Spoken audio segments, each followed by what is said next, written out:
माझ्या सर्व बंधू भगिनींचे मी हरीश आदावळे आपल्या यूट्यूब चॅनलमध्ये खूप खूप मनपूर्वक स्वागत करतो. बंधू भगिनींनो, आपल्यासाठी मी एक आज गेट टुगेदर स्पीच घेऊन आलो आहे. गेट टुगेदर कार्यक्रमामध्ये आपण आपल्या कशा प्रकारे भावना व्यक्त कराव्यात या संदर्भातील हा आपला व्हिडिओ आहे. तेव्हा आपणास जर हा व्हिडिओ आवडला तर व्हिडिओला लाईक करा, शेअर करा, कमेंट्स करा आणि अजूनही आपण जर आपल्या चॅनलला सबस्क्राईब केलं नसेल तर अशाच प्रकारच्या महत्त्वपूर्ण विविध विषयांसाठी आपल्या चॅनलला नक्की सबस्क्राईब करा. चला तर मग आपण आजच्या आपल्या गेट टुगेदर भाषणाला सुरुवात करूया.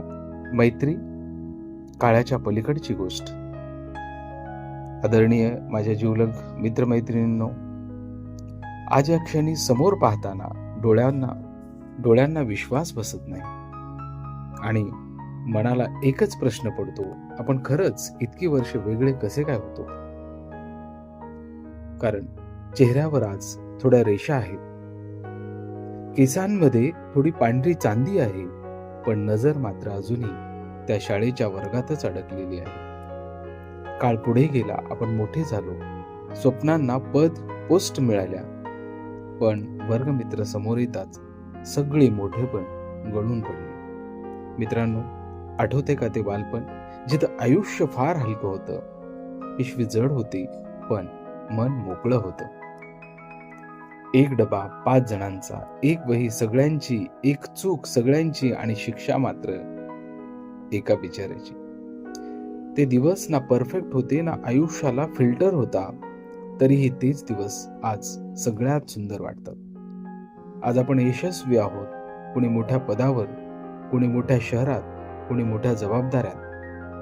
पण आज इथे भेटल्यावर लक्षात येतं, आपण कितीही पुढे गेलो तरी मुळं इथेच आहे.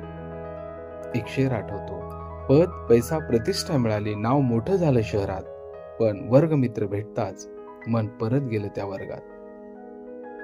आज आपली भेट झाली नाही तर आपण पुढच्या वेळी भेटू, कदाचित डॉक्टरांकडे, लग्न समारंभात किंवा व्हॉट्सअप ग्रुपवर, कारण तिथे सगळे कायमचे भेटतात. पण खरं सांगायचं तर मित्रांनो, आजचा हा क्षण हसण्यामागे एक हळवा कोपरा लपून दडलेला आहे. कारण काही चेहरे आता फक्त आठवणीत आहेत, काही आवाज फोटोंमध्येच उरलेले आहेत आणि काही जागा कायमच्या रिकाम्या आहेत. सगळेच नाही आज इथे, ही जाणीव मनाला पोचते, हसतानाही कधी कधी डोळ्यात पाणी आणते. मित्रांनो, आजचं जीवन फार धावपळीचं आहे. आपण वेळ काढतो कामासाठी, जबाबदाऱ्यांसाठी, पण नात्यांसाठी मात्र वेळ उरत नाही. पण आजची ही भेट सांगते, आयुष्य कितीही मोठं असो, मैत्रीशिवाय अपूर्ण आहे. आयुष्याच्या गर्दीत हरवू नका, यशाच्या उंचीवर एकटं उभं राहू नका, कारण जे मित्र तुमच्या सोबत असले तेच तुमच्या अश्रूंना ओळखतात. आज एकमेकांना पाहून एवढंच वाटतं, ही भेट शेवटची नको. पुन्हा भेटू, पुन्हा हसू, पुन्हा तेच जुने किस्से सांगू, ज्यांची शेवटची ओळ कोणालाच आठवत नाही. शेवटी एवढंच म्हणेन, काळ बदलतो, चेहरे बदलतात, पण काही नाती अढळ राहतात. ती म्हणजे वर्गमित्रांची मैत्री, जी आयुष्यभर साथ देते. धन्यवाद या आठवणींसाठी, या हसण्यासाठी आणि या अमूल्य मैत्रीसाठी.